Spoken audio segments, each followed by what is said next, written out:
নমস্কার বন্ধুরা, আপনারা সবাই কেমন আছেন? আশা করি সবাই খুব ভালো আছেন। আমিও খুব ভালো আছি। এই যে নিয়ে চলে এলাম নতুন একটা ভিডিও।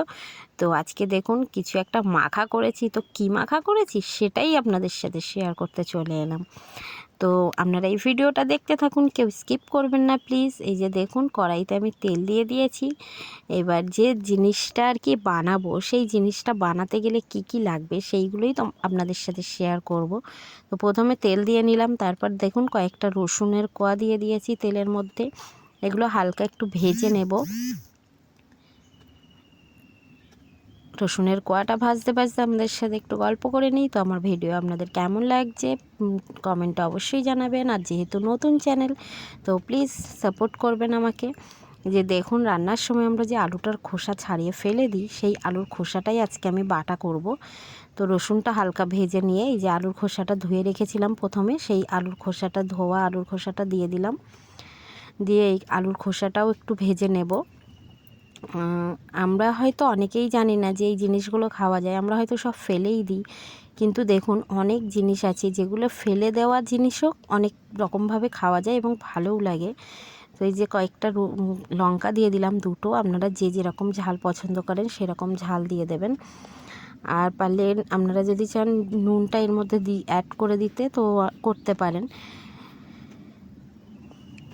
তো এটা ভালোভাবে একটু ভেজে নেওয়ার পরে আমি আর একটা জিনিস দেব, যে জিনিসটা ছাড়া এই বাটাটা অসম্পূর্ণ থেকে যায়। এই যে কালো জিরের ফ্লেভারটা আমার ভীষণ ভালো লাগে। তো আপনাদের কার কার ভালো লাগে বা খারাপ লাগে অবশ্যই কমেন্টে জানাবেন। তো এটা ভাজা ভাজা হয়ে গেছে প্রায়, দেখুন দেখতেই পাচ্ছেন কালার চেঞ্জ হয়ে গেছে। আর কালো জিরেটা দিয়ে তো এখন অসাধারণ লাগছে। এরকমভাবে আপনারা ভাজাও খেতে পারেন এটা। তো আমি কোনো একটা ভিডিওতে পরে আবার দেখাবো। আপনারা যদি চান এইভাবে ভাজাটাও খেয়ে নিতে পারেন, কোনো অসুবিধা নেই। আর এটা বেটে একটাবার ট্রাই করে দেখবেন, খুব সুন্দর লাগে। তো এই যে বাটা এবার শুরু করব আমি। শিলটা পেতে নিয়ে এবার এইটাকে বাটবো। দেখুন খুব সুন্দর একটা ফ্লেভার। তো আপনারা বুঝতে পারছেন না, কিন্তু কালারটা দেখে হয়তো বুঝতে পারছেন কতটা সুন্দর হয়েছে। এই যে দেখুন শিলের উপর নিয়েছি।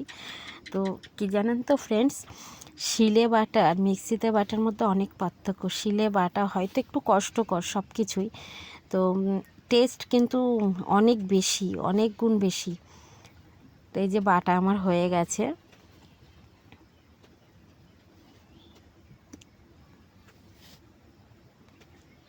এইটা এবার বেটে আমি তারপরে নুনটা দিই। হ্যাঁ, আপনারা যদি চান কড়াইতে সব কিছুর সাথে নুনটা দিয়েই ভাজতে, তো আপনারা সেইভাবেও করতে পারেন।